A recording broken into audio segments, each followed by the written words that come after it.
yna flas rhyngwladol go iawn yma yng nghanolfan Cneifio Meirion ar hyn o bryd. Da ni'n edrych ar ragbrawf yr adran ganolradd ac ar stondin 1 mae Daniel Lett yr holl ffordd o Awstralia ar 2 Alan Tyrrell o Iwerddon.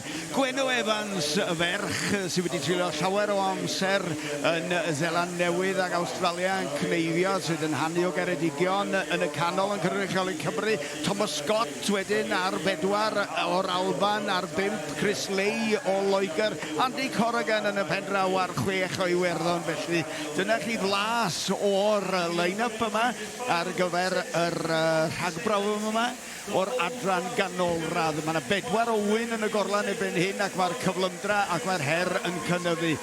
Gael golwg yn fanna ar Thomas Scott o'r Alban ac wedyn dyma ni Gwenno jyst yn setlo'r oen a lawr mwyn gorffen y stodiad dwytha ar y goes. 2 mewn efo'i gilydd pen yma, di Daniel Lett ac Alan Tyrrell fawr i ddewis rhwng y 2 ohonyn nhw. Yr oen dwytha allan gan y 2 ohonyn nhw. Yr ychydig bach yn aneswydd y fanna gan Alan Tyrrell yn tadi colli chydig bach o eiliadau. Daniel Lett wedi manteisio arno fo. Wedyn draw â ni, i weld 1 a 2 unwaith eto, achos mae'n bron iawn trawiad am drawiad erbyn hyn. Wedyn Gwenno Evans ydi hon rwan, jyst yn mynd rownd y goes gyntaf na ar ei thrydydd oen. Mae hi wedi bod yn cneifio yn daclus iawn hyd yma ac mae wedi bod yn adeiladu i gallu i gneifio dros y blynyddoedd yn treulio llawer iawn o amser yn hemisffer y de fel mae sawl un o'r rhain.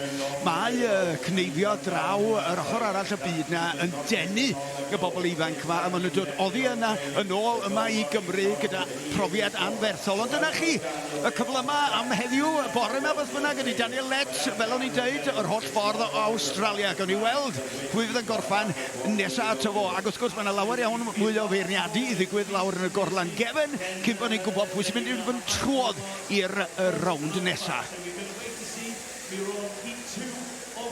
Daniel Lett yn cwblhau'r her yn gyntaf fanna. Pwy sy'n fynd i fod yn nesaf i orffen. Swn i'n dweud mae i gymarol i ochr o fanna. Yr holl ffordd o Iwerddon, Alan Tyrrell fydd nesaf yn tan pwyso'r botwm coch rwan ac yn gorffen efo sgôr bwrdd da iawn y fanna. Mae rhwng y 2 yna. Swn i'n meddwl am fuddugoliaeth yn y cymal yma, ond mae yna ddigon i ddod yma ar S4C o ran Cneifio. Cneifio trwy'r prynhawn yn cael ei ffrydio'n fyw ar yn gwefannau cymdeithasol ni ac ar wefan S4C. Welwn i chi yno.